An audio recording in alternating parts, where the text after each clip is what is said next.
मित्रांनो, जालना जिल्ह्यातील अंतरवाली सराटीतून सुरू झालेलं मराठा आंदोलन आता थेट मुंबईच्या दिशेने. नेते मनोज जरांगे पाटील यांच्या हाकेला लाखो लोकांनी प्रतिसाद दिला आहे आणि हजारो वाहनं मुंबईकडे निघाली. पण मुंबई पोलिसांनी फक्त 1 दिवस आणि काही अटींसह अशी परवानगी दिली आहे. पण प्रश्न असा आहे की हे वादळ फक्त आंदोलनापुरतं आहे का, की राज्याच्या राजकारणाला हादरा देणार आहे? आज आपण समजून घेणार आहोत की आंदोलनाचं कारण काय, मुंबई पोलिसांनी घेतलेल्या अटी काय आहेत आणि जरांगे पाटील यांच्या भूमिका काय आहेत, आणि यामागे दडलंय ते मोठं राजकारण आणि निवडणुकांचं गणित.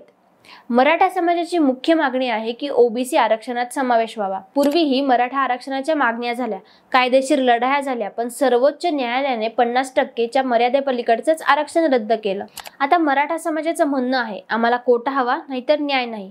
मनोज जरांगे पाटील गेल्या 2 वर्षात या आंदोलनाचे प्रमुख चेहरा बनले आहेत.